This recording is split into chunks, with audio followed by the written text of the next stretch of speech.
We are very excited and grateful to have Kamela Love with us today. As an experienced communication and relationship coach, mediator, and spiritual counselor, Kamela integrates these skills with her training as a lawyer to provide a holistic approach to estate planning in her solo law and mediation practice called Integrate Legacy Law. In addition to her passion for a heart-centered approach to law, Kamela is equally passionate about a transformative approach to mediation. She believes that just about any conflict can be mediated with willing participants and a mutual commitment to create a win-win solution. She teaches her clients that all disputes can be resolved when there is creativity, communication, love, and support. Kamela is a graduate of the Jaffe Institute for Spiritual and Medical Healing, a 4-year healing school which is the predecessor to the University of Sufism. Her teaching today is seeing the divine in your beloved, especially when it's the hardest. Kamela, welcome and thank you for being with us today. Thank you so much, Brother Abdullah. It's a pleasure and an honor to be here. Assalamu alaikum, beloveds. It's wonderful to be here with you all today. Let's begin with the Fatiha. أعوذ بالله من الشيطان الرجيم. بسم الله الرحمن الرحيم. الحمد لله رب العالمين. الرحمن الرحيم مالك يوم الدين. إياك نعبد وإياك نستعين. اهدنا صراط المستقيم. صراط الذين أنعمت عليهم غير المغضوب عليهم ولا الضالين. Ameen. Ameen. Blessings all over all of us on this call and all of our loved ones and our family members, and extra blessings on those who are struggling with their health right now with COVID and anything else that's going on in this time. Extra blessings for all the people that are struggling right now. Ameen, ameen, ameen. So we are with a topic today that is pretty core to Sufism, right? Seeing the divine in our beloved is really the essence of the unity witnessing, which is really the essence of our path. La ilaha illallah. There is nothing but Allah. There is nothing but the divine manifestation all around us, in us, and around us, right? Sidi says in many of his books everywhere that everything is from us, for us, and in us. So that's what we're talking about today.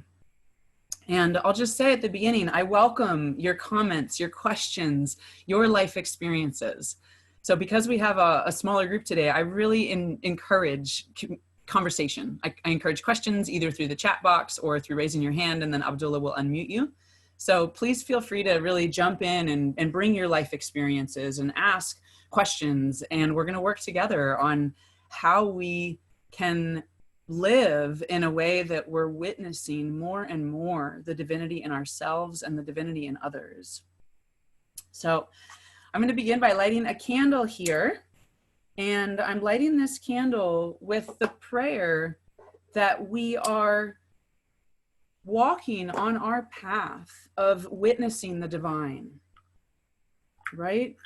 So I've got a little candle here. It's in a rose quartz, and I'm going to let it burn right next to me during our call. And the intention of that candle is that we are every day walking closer and closer to divine witnessing, where we see nothing but the divine when we open our eyes, when we open our ears, when we open our heart. That's what La ilaha illallah is, to witness nothing but the divine in all of its manifestations. And there's a Sufi tradition which my parents, Wadud and Noura, said in both my sister's ear when she was born and in my ear when I was born a year later. The first thing that we heard in our human ear, 1 minute old, was La ilaha illallah. And to me, that is the most sacred words that we could utter. And those were the first words that were uttered in my ears. So this teaching is really near and dear to my heart. And it's a hard one. Okay, today we're going to be talking about how to witness the divine in our beloved, especially when it's the hardest. So I don't mean to say that this is a cakewalk, because it's not. This is a daily striving. And sometimes we hit it better than others. And sometimes it's more challenging for us to see the divine in what's around us. So we're going to begin with this internal awareness that the more we see the divine in ourselves, the more we can witness the divine in others. And this is a really crucial starting point, right? It's the same thing when we talk about in relationships, that we can love as much as we receive love. It's like our ability to love is correlated to our ability to receive love. So same thing here with divine witnessing. Our ability to witness divinity is really tied to our ability to experience the divinity in our being first. So this is where taking real time to be in self-love and to pay attention to our voices that are self-chastising, self-judging, self-criticizing, all of that, all of our negative self-talk is in some ways a veil between us and our witnessing of ourselves as divine. And the negative self-talk is also a doorway into witnessing ourselves as divine. So this is where we can start to really use our humanity as a tool and as a doorway into witnessing our divinity.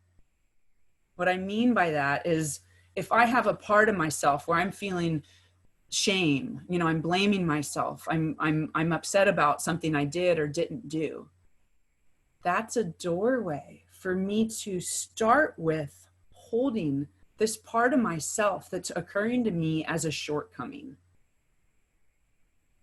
And I say occurring to me as intentionally, because we have a choice what we witness and how we witness what we witness. So I can start with this part of myself where I'm feeling shame, for example. And as I bring the light of Allah, as I invoke healing, as I invoke divine witnessing, I start to love that part of myself. I start to see underneath how I'm doing the best I can, and how this is a part of my humanity that's ready for love and ready for healing and ready for transformation. Right? So it's the shame. This was just an example. It could be any negative self-talk, but that's a starting point when we bring awareness to it. And then we call in healing. We call in forgiveness. We call in love.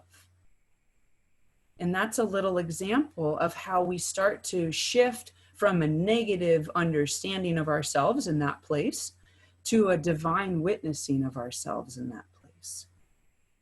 So when we allow in love and mercy and compassion and understanding, that is the healing balm, literally. Right? And I'm sure all of us have had this experience. All of us are doing conscious meditation and conscious communication work, and we're bringing awareness to the parts of ourselves where we feel like we have shortcomings. And we're bringing light and love to those parts of ourselves so we can alchemize, literally have an experience of alchemizing into something that we're grateful for and appreciative of, right? I might get eventually to the place where I'm so grateful for that hard thing in my life that made me blame myself, because it gave me an opportunity to do astaghfirullah. It gave me an opportunity to ask for divine witnessing, to ask for divine healing, right? And that's how the healing happens. It requires our active participation in a process of choosing love rather than choosing a negative self-talk, a negative identity. So we start with that in ourselves, and we're doing this all the time, sometimes well and sometimes not well. But every day there's hundreds, if not thousands, of opportunities to transform from a negative self-talk into something where we're really receiving divine witnessing and experiencing ourselves as a perfect puzzle piece of this divine universal puzzle, right?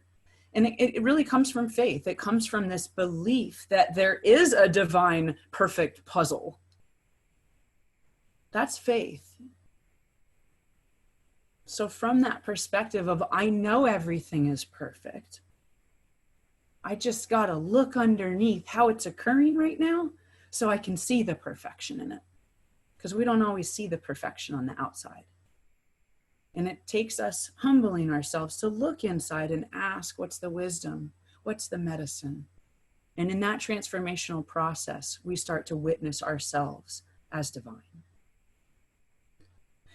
And what I've learned in my journey of self-love, because this is really self-love, is that we're whole and perfect and complete, right? When we accept our humanity, when we accept the magical ways that we show up in this life, when we start to accept all of ourselves, this was the inroad for me. It was getting that when I'm not loving myself, I'm actually dissing Allah.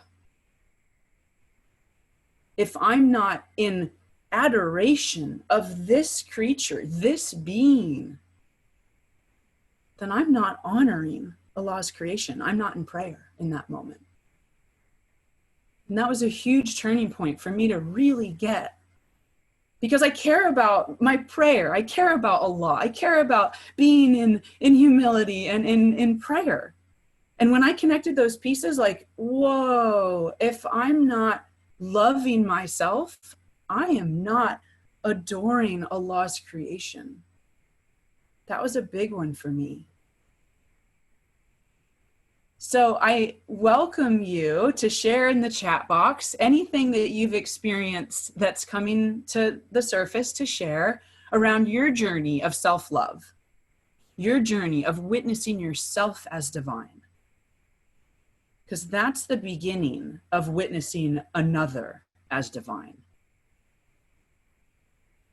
So if you have questions or shares on your journey of self-love, please put them in the chat box and we'll give some time for that to happen. And eventually we'll bring some of those comments and some of those questions to the front. Abdullah will moderate that. So we welcome your comments on self-love and experiencing yourself as a divine manifestation.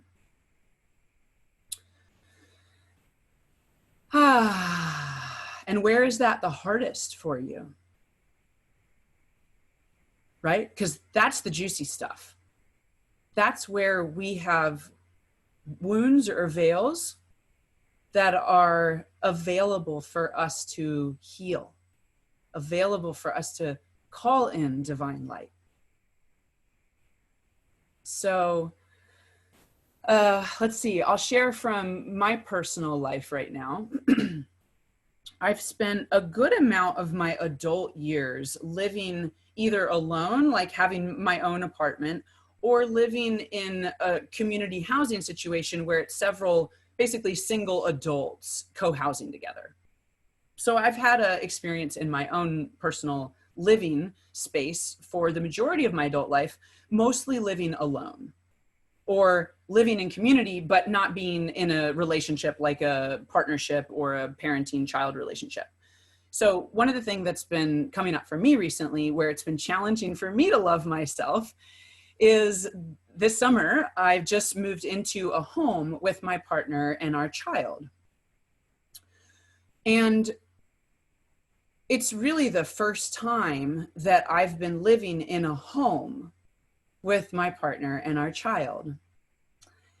And I'm having all these experiences of frustrations. This is just really mundane stuff, just the daily life of sharing space and being used to it being my own space, and then having a kid and a partner and navigating the sharing space that's 24/7 when you're a family living together, right?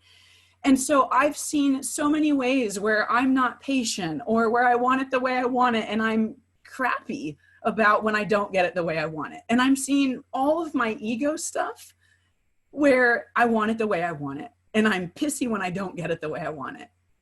So this has been a new sort of whole world for me in the last few months of like getting my humanity on a new level where I'm like, wow, you know, the most basic stuff of just living together, and then seeing all the ways I'm crappy about that.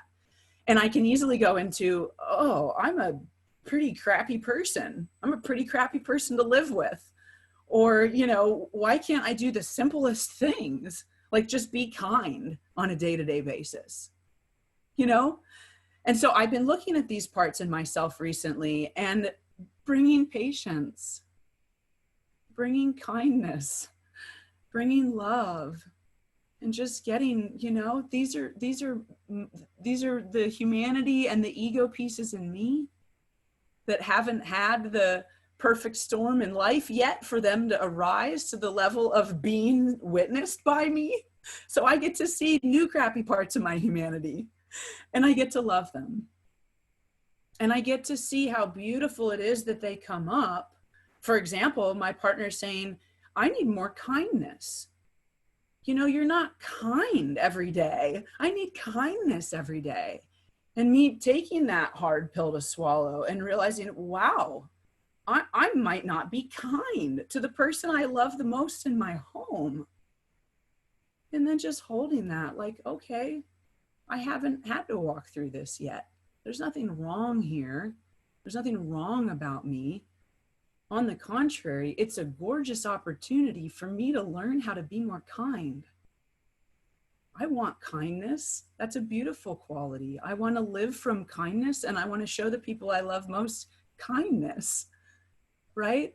So then I get to be appreciative that my partner's pointing out this part of me that hasn't yet been polished and hasn't yet been nurtured and grown to a beautiful vibration. And then I get to bring attention to that part of myself and nurture it and grow it. And you can see as I'm talking, this is the self-love process I'm talking about, right? It's like, oh, I get to be more kind. I get to develop my kindness muscle. That's a good thing, right? So I just gave an example of sort of what's alive in me right now in my home life, everyday life, just to humanize this process. And now let's see, Abdullah, is there anything from the chat? We've got Sarah saying, so true. Oh, dude, I feel you so much. Partnership brings us so many opportunities to see our own not so great bits. Right? It does, doesn't it? Thanks, Sarah. I mean, this is really what partnership's about, to be honest, right? I mean, those of us that are in conscious evolutionary partnerships, we know that this is the sacred mirror model. We know that we're signing up to have the hardest parts of ourselves shown to us in the mirror of our beloved. And this is where it moves from our own self-love process and our own divine witnessing ourselves to divine witnessing of another, right? So let's talk about that. Yeah, I saw her with a comment. Go for it. Go ahead, Sarah. Thank you. Assalamu alaikum, everybody. I'm her sister. And I genuinely have a question about this. So I can really relate to what you're talking about, how, so I'm, you know, bitchy sometimes with my partner, and I kind of look at it like that's almost the safest container I have. It's like, why are we so mean to the people that we love the most? It's the same reason kids can be so great with everyone else, and they get home and it's like, someone else take this kid. I never feel that way. I've just heard. So my question is, sometimes when I'm really bitchy to my partner, like he has seen me in all the highs, all the lows. He sees the worst of me for sure. Like I am on way better behavior with my family and with the general public than I am with him, right? That is where I don't know, it's like something lets down with him, or I have less tolerance. I don't really know what it is, but like, I'm sure a lot of y'all can relate. There's nowhere I let myself be that mean besides my partner. Okay, so that's one thing. And then you were talking about how, yes, it gives us an opportunity to be kind. And we get to love that like learning experience. And one of the things, I'm a little embarrassed to say this, but I've been kind of allowing myself room to be bitchy and just telling him, like, not to let my nafs get away or the shaitan get in or anything like that, but just like in my humanity, like, I'm sorry, honey, you're the one that sees this. I don't want to treat you like that. And it just comes out sometimes, and I'm really sorry.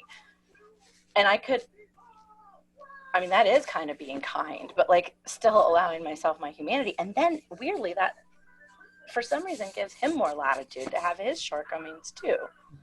I don't know, but I know you've like studied relationship a lot, and I don't know, I'm just curious what you think about that. Yeah, it's a good one.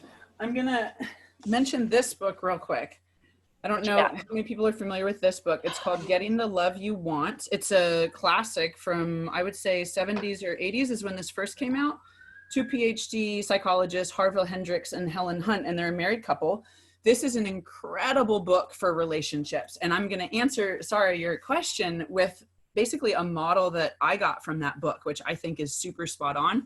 And many, many people in my life who are in deep committed relationships have used that book and gotten a lot out of their understanding of their adult relationship. So your question is like, why are we sometimes the worst to the people we love the most? And you even alluded to it. You said maybe it's because that's where there is the safety for the healing. And that is spot on. So this book is about imagotherapy, IMAGO, if you know that model, imagotherapy. And the whole point of imagotherapy is that when we're in a conscious, committed relationship, when we're really in the type of, marriage that my sister's in, the type of relationship that I'm in, we're committed to doing our work. And we understand that our partner is a mirror for that. And there's this dance of the sacred divine mirrors.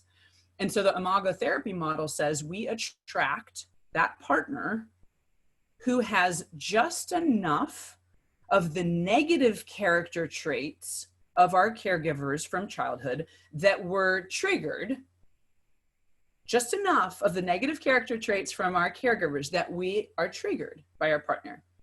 But simultaneously, the partner has enough of the positive character traits of our caregivers from childhood that we feel the safety to do the healing work.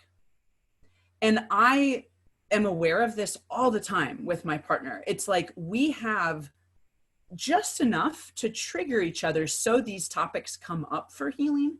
And we definitely have the love and the safety and the container and the tools, the communication tools and the spiritual tools to work through the crap that comes up, right? We have enough of that this is actually the playground for healing. This is the playground for working on our childhood wounds.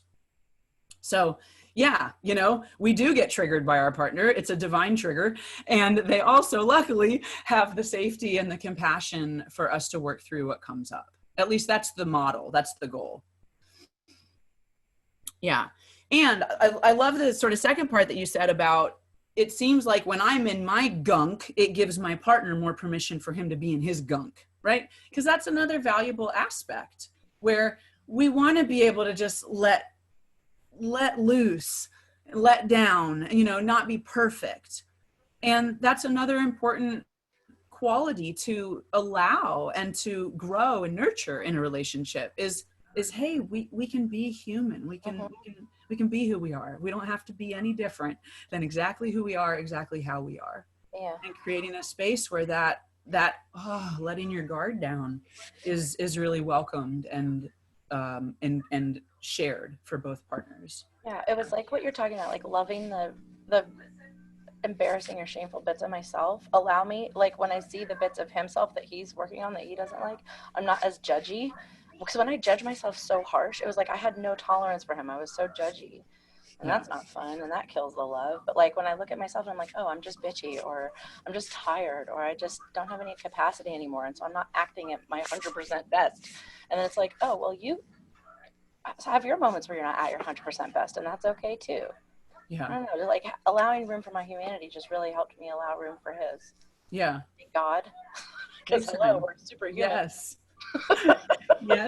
yes. Okay, thanks, dude. Yeah. So, let's talk about how we often begin with a partnership in an attraction, like a physical attraction or a sexual attraction. That's often how our relationships begin. And that's from the outer, the personality level, right? We have some personality interest in another person. That's usually how a romantic relationship begins. And then there's the phase of, now we're really excited to be with each other and we're falling in love and we're learning new things. So we're in this relationship high. Eventually, right, the honeymoon wears off and you're stuck with the reality of, okay, my partner leaves the toothpaste cap off every day and never takes out the trash when I ask them to, and they snore every night and it bothers me, right? So then all that stuff kicks in. And it requires something deeper than the chemistry and the physical attraction to get through that stuff, right? So if we don't seek a deeper heart connection and a deeper soul connection, our relationship is going to stay on the outer, and there's going to be a lot of fighting, and it probably won't last because there's not the depth to get us through the humanity, right? So in the Sufi path, we're obviously walking into deeper layers of our heart and deeper layers of our soul. And we're doing that journey both as sort of individuals in our relationship with Source, and we're doing that in our partnerships. So as we walk deeper with each other, we start to relate on a heart level, right? Deeper than the personality level. We start to connect in the heart. And this is where we start to grow a deeper love and a deeper understanding and a deeper empathy, right? These are qualities of the heart. Now, some relationships that just sort of get to the layer of the heart will thrive, and some that won't be enough either, because we have a deeper desire for unity. We have a deeper desire, you know, those of us that are really committed on this spiritual path, we have a deep desire to feel, to actually experience that oneness, right? And maybe Rabia's teaching, Rabia comes to mind, she really had that teaching of solo love with God, right? She wasn't in partnership, and she wasn't looking for partnership, and she wasn't missing partnership. She was in this deep partnership with Allah directly. And that's all she wanted, was to witness the beloved, to witness Allah, right? And then some of us, we experience the deepest walking through partnership. And that's really a model that CD brought to us, that it's through the divine beloved, the human divine beloved, that we can experience deeper and deeper union with the beloved, capital B. So walking through a partner, getting deeper into the heart level and deeper into the soul level, is really what we're talking about, how to witness the divine in our beloved. So walking into the deeper soul layers of partnership, we start to get into more subtle realms where it's still, right? And these are the qualities of Allah come in at the soul realm. So we shift from witnessing our beloved's humanity, they don't take the trash out and they leave the toothpaste cap off and they're snoring. We move in deeper into witnessing their divine qualities. And I'm sure many of us on this call have this experience where we start to see the divine quality of whatever, Kareem, in our partner's generosity. You know, our partner spontaneously cooks us dinner that we're not expecting, and we're like, oh, like how generous, what an act of generosity. And we see that not only as our human partner's generosity, but we see that as Allah's generosity for us through our partner's act of cooking a spontaneous dinner for us. So now I'm witnessing, Ya Kareem, when my partner makes me a meal, right? So the more we start to witness divine qualities through our partner, the closer we're moving towards witnessing the divine in our beloved. And, you know, think of the divine qualities. There's strong qualities in there too, you know, the destroyer, right? So when our partner is strong with us, how can we see that also as a divine quality, right?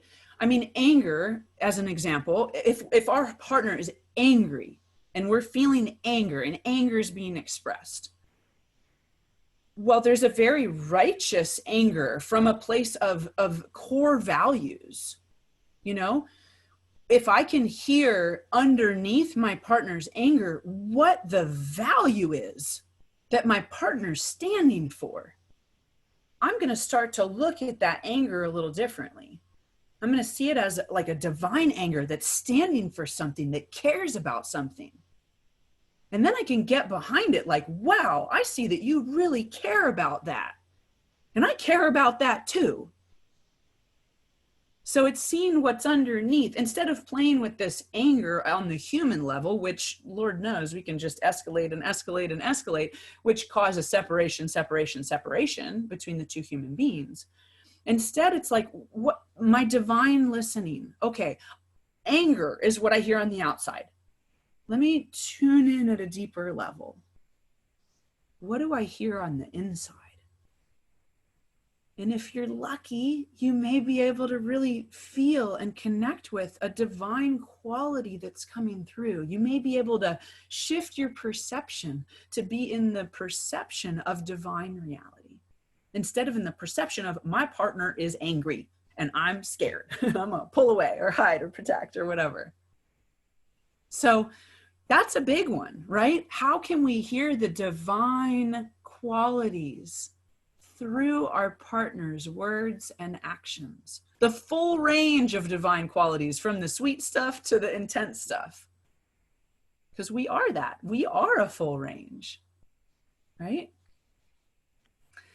So I welcome on the chat, if anyone wants to share or ask a question around that aspect of seeing divine qualities in our partner's actions or words.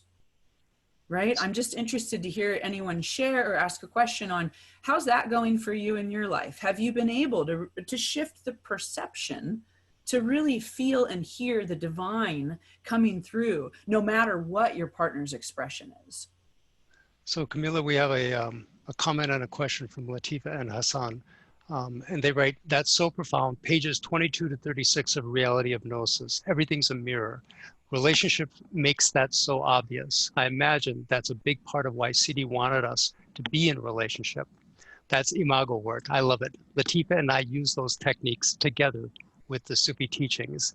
And then they go on to ask, how does one distinguish divine anger coming through my partner from anger coming from my partner's humanity?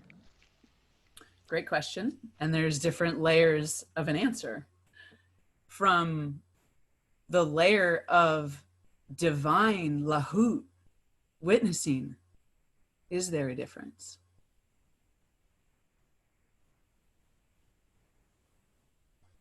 Right? We have a choice how we perceive reality.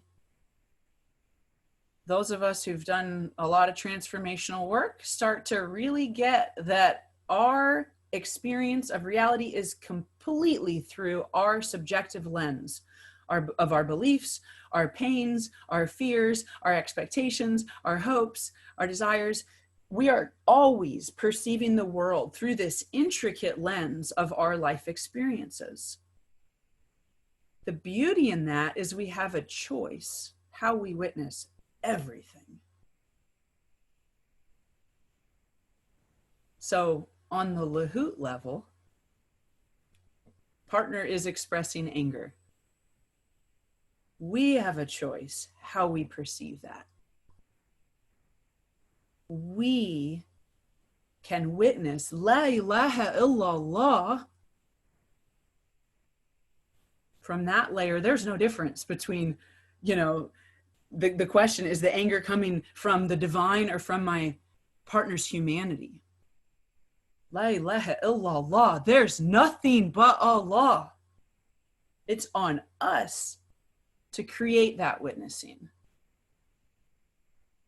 Right? That's one layer of an answer. Okay? We could give other layers of an answer, right? Maybe our partner's anger, when we say it's coming from their humanity, maybe they're trying to manipulate us. Maybe they're angry and they're trying to get a certain outcome.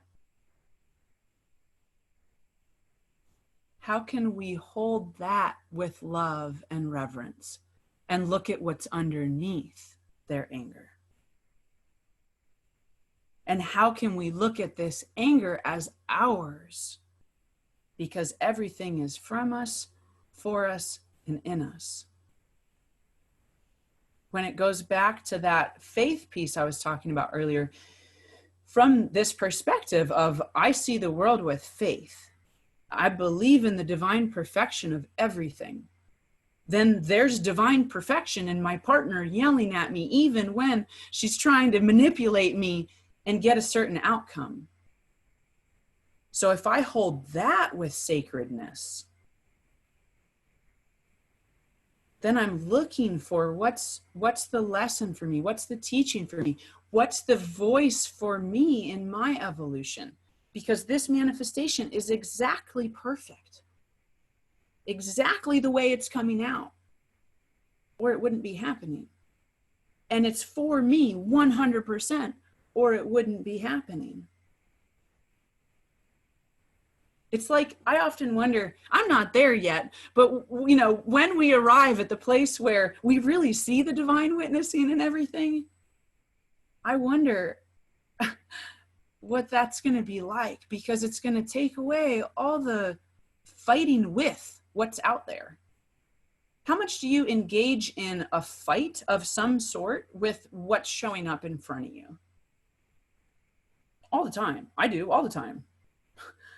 Right? That's on me, that I'm fighting with what's showing up. Can you imagine, just for a minute, if we were in a state of complete surrender, complete trust, where whatever's happening in front of me, I know it's for me, I know it's from me, I know it's the divine. Like, can you imagine how much less efforting that would be?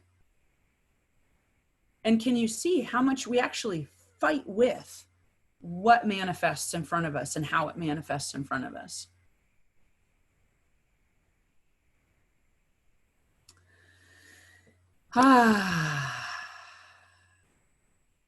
So this is, you know, a hard Sufi teaching.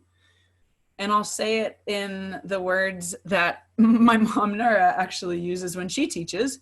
It's never about the other person.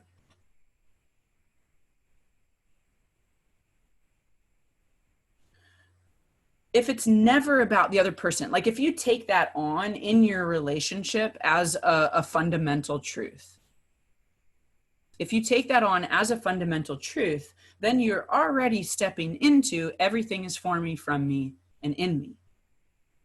Because if it's never about the other person, then whatever is happening out there is for me. This is part of my life lesson right now. It's the exact medicine for me right now in this moment.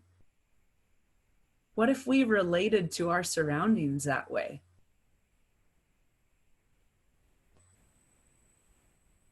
You know? And it's hardest when it's a challenging person in our life that we want to cut out. You know, if there's this person that just is challenging for us, the go-to is often, okay, cut them out. Cut them out and move on. That works with some people in our lives, and I would wager to say that most adults have cut out many people in their lives in one way or another. I think that's what human beings do. Now, it's harder to cut someone out of your life when it's your partner, your parent, your child, right? Or your sibling.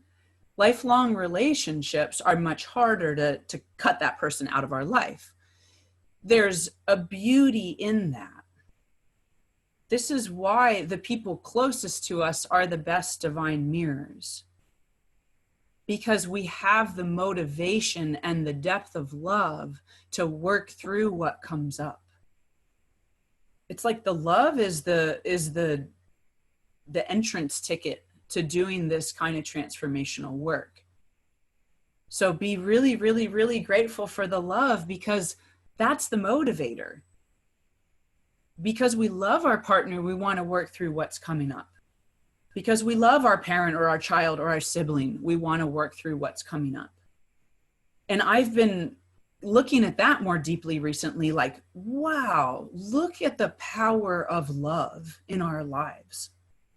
And look at that as a divine gift, as a divine tool.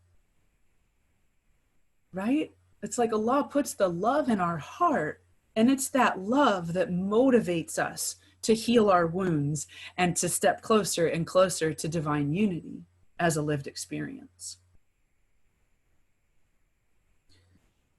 So when we can shift from fighting with the challenging circumstance or the challenging person that's coming up in our life, when we can shift into, this is for me, from me, and is me, then we start to look beyond that person or that thing, that annoying circumstance. We start to look with our inner eye and our inner ear. How is this for me? What is this for me? And then it's a whole different game, because instead of fighting with that circumstance, we're listening and looking deeply for, what's the medicine? What's the medicine? This is perfect. What's the medicine? And then the magic is when we shift from fighting with that challenging person or circumstance in our life to being grateful for its presence in our life, because it taught us how to go underneath the anger and find the acceptance, or how to go underneath the judgment and find the compassion, or how to go underneath the shame and find the joy. So when that challenging circumstance comes up in our life, what if we immediately begin to relate to it like, oh, this is medicine for me. I'm grateful for this because this is medicine for me. That's a practice to take on. So I'm curious if people want to write in the chat, how's that experience for you of getting that everything is for me, from me, and is me? And how good are you doing in your life so far with, when the challenges come up, bringing gratitude for that challenge and looking underneath to inquire, what's the medicine in this challenge for me in this moment? If anybody wants to share on any of that, we would love to hear. I've got a couple of questions queued up. Nadia remarked on the divine anger, the anger coming through my partner's humanity, and then she asks how to deal with shaitan. So there's always different layers of answers. What I'm taken to first is, what's the truth about shaitan? What's the inner truth about shaitan? In our teachings, it's that shaitan is on a God-given mission to try to tempt people to not pay attention to God. Shaitan's on a God-given mission to try to get us not to witness God. But the key there is that shaitan's on a God-given mission. Shaitan is surrendered to Allah. Shaitan's playing a perfect role in the perfect puzzle too. So when we see or feel or hear shaitan, yeah, part of it is no, no. Having a boundary, having a divine sacred boundary, that's not my choice. My choice is not to fall into the dubious whispering and start doubting Allah, doubting my connection to Allah. No, right? So we can have a no and a boundary to shaitan, and simultaneously know that underneath, that's God's servant. Just trying to check you on your faith. That was beautiful. Thank you so much. You're welcome, Nadia. Wow. Thank you. Mahalo. Mahalo. All right, Abdullah, what's next? So this may relate to that. Rahima asks, how does this apply to physically abusive partner situations? How do we walk with that? Say no, create boundaries, create safety, right? Part of our job in this life is to love ourselves as divine. That's the first teaching today, self-love, self-recognition of the divinity in us. So if I'm being abused by someone, and I have been, so I'm speaking from personal experience, I've been in abusive relationships. I'm not just talking from my podium. In an abusive relationship situation, there is a gap between how I'm relating to myself and relating to myself as divine. There's a gap. And that abuse is an opportunity for me to get aware of that gap and close that gap. So no, abuse is not okay. Boundaries, self-love is in those boundaries. Lack of self-love is in not boundaries. So believe me, I'm not victim shaming or victim blaming here. I'm saying that when we're in that role of being abused, it's an opportunity for us to see where we're not loving ourselves and where we're not witnessing ourselves as divine manifestation.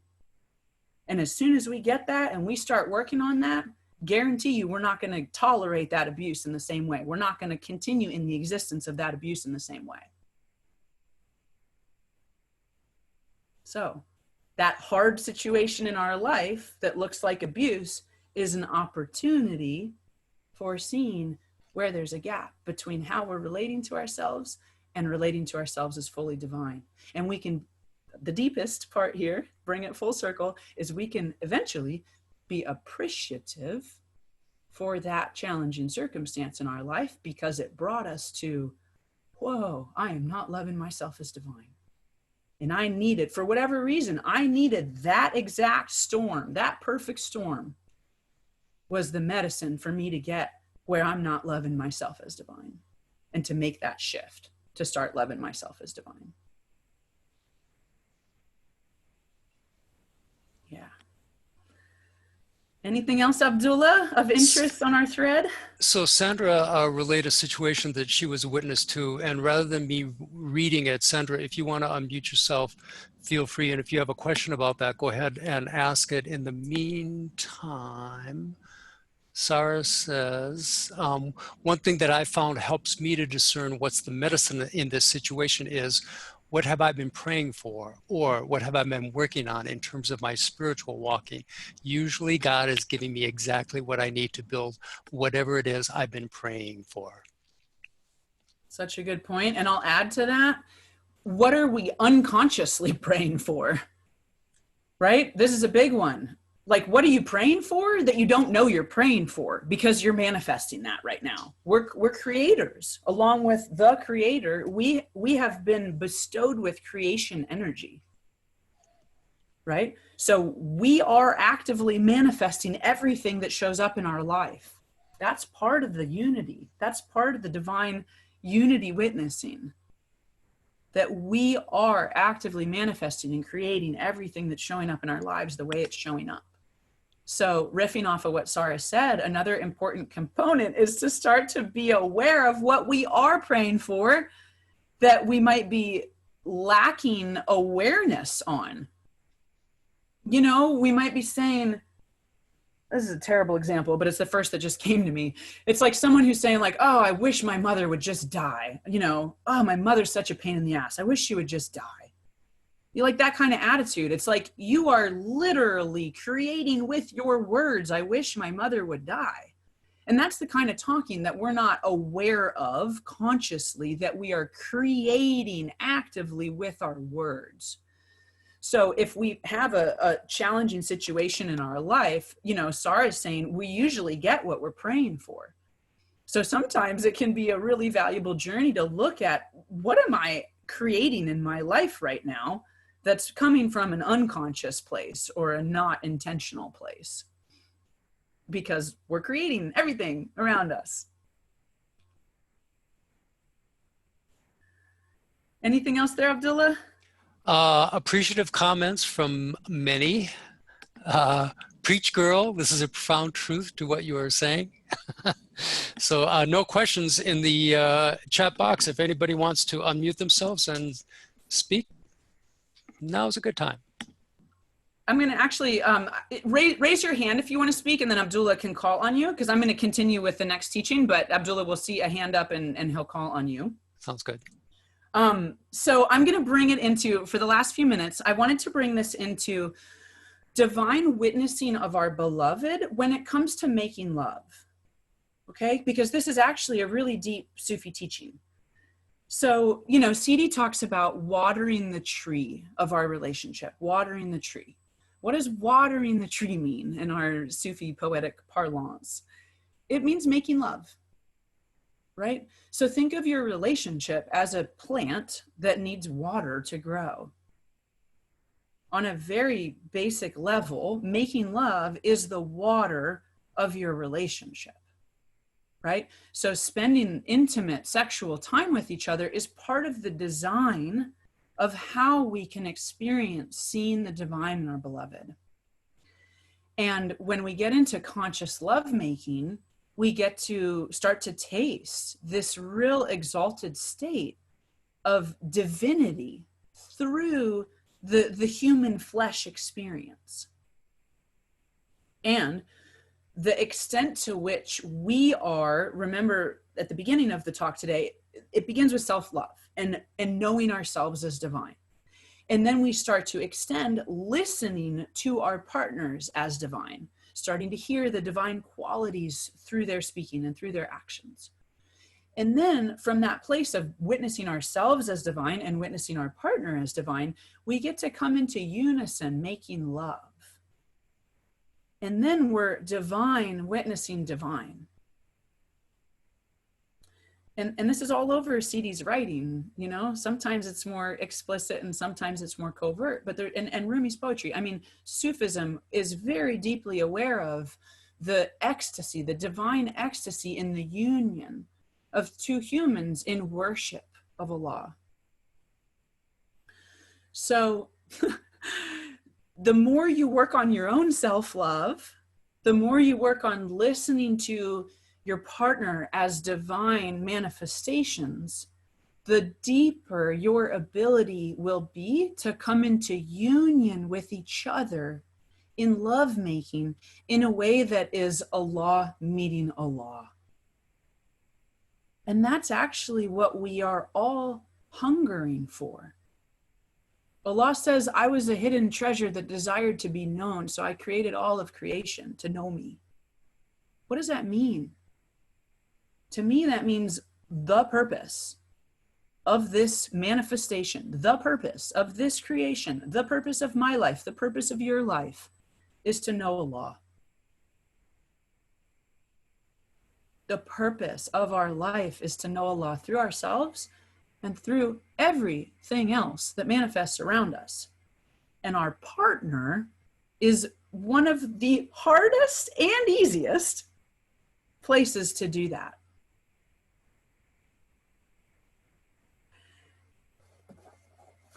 I'm going to read a very short paragraph from The Secret of the Love of God.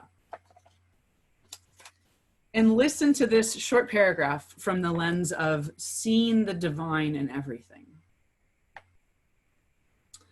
This is page 168 for anybody who wants to find this later.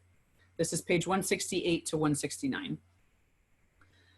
Among the secrets of contingent passionate love is the quality of annihilation in both the contingent creatures, the loved and the lover. So one of the secrets is the quality of annihilation between the loved and the lover. And arising from this, they're joining in both creations of this world and the next. And this is a great secret with us. So in the union of the lover and the loved is the joining of this world and the next. Love making is one of the best ways to have a lived experience of the joining of this creation and the next. And it was designed that way. Allah created lovemaking as an access point to experience divinity and oneness. When passionate love becomes great, there is no cure for it except the joining of the subject and the object of the passionate love. So when there's love so great, it's like there's nothing you can do with it but join in lovemaking. That's the ultimate expression of passionate love. Otherwise, if they do not join, both will be destroyed, C.D. writes. And if one of the lovers dies, he is followed by the other and is sometimes buried with him. In addition, the joining of the arduous lover and beloved in both creations, this world and the next, also occurs with inanimate things and animals. About passionate love of inanimate objects, it has been said that two palm trees were opposite one another, and when one of them was cut down, the other died.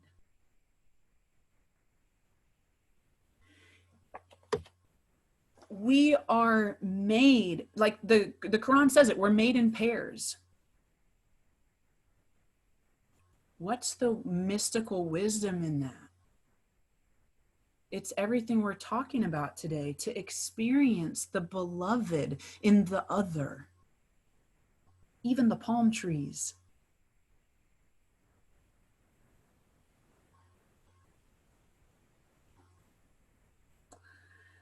All right, I'm gonna open it back up to you, Abdullah, if there's anything, last thoughts, comments, questions on our chat thread. We don't have any questions in the, well, actually, yeah, there was a question that a beloved asked. His question is, how to fall in love with my wife. I am not feeling the deep love with her most of the time. Yeah, thank you for that vulnerable question and for that honesty. Without knowing you and your story, I would say that there was love once that brought you together, yes? So it's a matter of tasting, witnessing the love. It's been there. It is there. It's probably covered by unresolved conflict that you've had with each other over the years. So when we have situations that don't work for us with our partner and we're not working through them, we're actually slowly becoming further apart. And if we're not watering the love, watering the tree of our relationship, making love that brings us back together, if we're not watering the tree, we're having these little micro conflicts every day and sometimes macro conflicts, then we're growing apart. So it does require active nurturing the relationship through both resolving conflict and creating intimacy and love and affection and tenderness. So both of those avenues need to be actively worked on to experience love in a relationship. So I don't know which it is for you. Maybe it's weak on the side that you're not working through conflict, so you're growing apart, or maybe it's weak on the side that you're not creating intimacy and love and connection, so you're not nurturing the tree, or maybe it's weak on both. But I would take a look at those two avenues and see where you could create some more connection with each other. Thanks, Kamela. And we have somebody on the phone that would like to ask a question. Area code 702, I'm unmuting you. Go ahead. Assalamu alaikum. Thank you so much for the presentation. I love the way you're talking about relationships, and I think a lot of us, we have the issue of not finding the right one. Do you have any advice on that? Are you tired of hearing love yourself, love yourself, love yourself, and the love will come? I'm completely open, so thank you. If that's what you think, you know, maybe I'm not loving myself, or is it because my list is too long, or because I feel like I might be difficult, but that's really who I am. And then also just finding the person who I'm attracted to. You know, there's a whole list of things. So it has to do with loving yourself, because I've had people approach me and, which was great, was really a compliment, but I was wondering why Allah had sent those people to me, because I was like, some of them I couldn't find like attraction. And I was like, so it has to do with the love, and I wasn't loving myself, and that's why Allah sent those people. And the people I was like attracted to, but they weren't the right ones. Like I couldn't see them in a long-term relationship, lifetime partnership type of thing. Yeah. Well, I can hear just in your speaking for the first few seconds, I would say I heard a story that you're telling yourself that you're too much, which is, it's sadly very common. And what I just learned recently is that it's common among the powerful spiritual women. We've been told we were too much. You've been told you were too much. And it's probably because of how freaking awesome you are. So I'm just picking up on one element. There's probably many elements, but one element that I'm hearing that would probably be worth working on is that story you're telling yourself that you're too much. And when you really transform that and get how big and awesome you are, then you start to vibrate at that resonance. And the law of attraction, right? This is a universal law. What we resonate comes back to us. This is like physics, right? So if you're resonating, I'm too much, aren't I? I might be too much. That's a closed energy. It's not a connecting energy. When you really own the freaking awesomeness that you are and the bigness that you are, then you're resonating that. And what comes to you? Someone else who's resonating how awesome they are, not from an ego place, but from a, I'm empowered in my divine awesomeness, and I want a partner who's also empowered in their divine awesomeness. Alhamdulillah, thank you. You're welcome. Good luck. Thanks. Last anything from anyone? We can do one more. Anybody got a comment or question? You can grab the floor. Yeah, there you go, Sarah. If you want to make the comment, you can make it live. I just want to say thanks, probably on behalf of all of us. I see a lot of smiling faces, a lot of like just pictures, beautiful background pictures. I'm hoping they're smiling too, because this was amazing and powerful and helpful and practical and deep, and I dig it, and thank you. Yay, alhamdulillah. Thank you. So You're amazing. welcome. So good at this. You should keep doing this, man. You're so cute.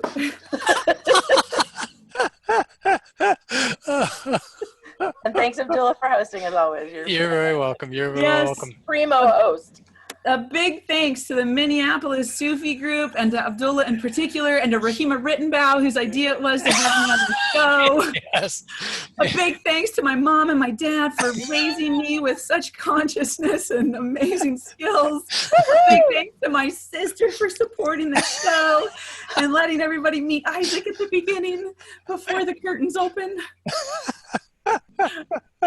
In all seriousness, I love you guys. I'm with you on this journey. And if anybody wants to reach out to me privately at any time for support on any of this, I'm very much open to that. Put your contact info in the thing, because there's one person who has a question for you. Put your contact info in the thing.